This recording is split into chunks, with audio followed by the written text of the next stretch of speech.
Purihin ang Diyos, purihin ang ating Panginoon.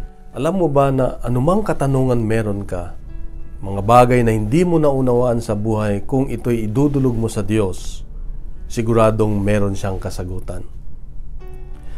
Sa Ebanghelyo ngayon makita natin ang isang eskriba nagtanong kay Jesus. Sabi niya, alin ang pinakamahalaga sa utos ng Diyos? At sinagot siya ni Jesus, sabi niya, ang pinakamahalaga, mahalin mo ang iyong Diyos ng iyong buong puso, buong isip, buong kaluluwa, buong lakas, at mahalin mo ang iyong kapwa gaya ng pagmamahal mo sa iyong sarili. At umayon ang eskriba, kaya't sabi ni Jesus, malapit ka nang mapabilang sa pinaghaharian ng Diyos. Kapatid, anumang bagay na hindi natin nauunawaan sa ating buhay, dapat laging ang Diyos ang una nating nilalapitan at hindi iba.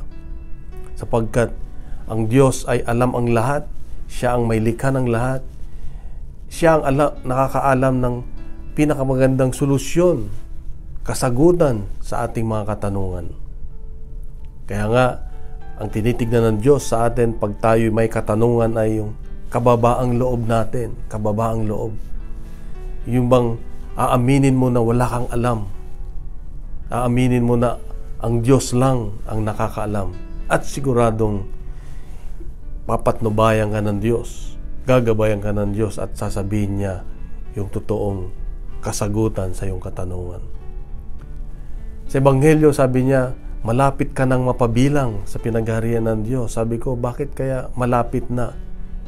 Ibig sabihin, hindi pa lubos ang paniniwala ng eskriba, hindi lang sa dunong na alam ang pinakamahalaga sa utos, kundi ang pagsasagawa nito. Oo nga't marunong ka, alam mo ang utos, ang batas ng Diyos, pero kung hindi mo ito ginagawa, sinasabuhay, walang kabuluhan. Hindi pa rin buo na mapabilang tayo sa pinaghaharian ng Diyos. Ang pinaghaharian ng Diyos ay isang taong kasama ang Diyos lagi. Kapatid, ito ang pinakamahalagang mensahe ng Diyos sa iyo at sa akin ngayong araw na ito. Bukas muli, meron siyang magandang mensahe. Kaya ipagkalat natin itong mabuting balita ng Diyos. Siya ang mabuting balita. Sa mapagpalang araw sa iyo at sa iyong mga mahal sa buhay. God bless.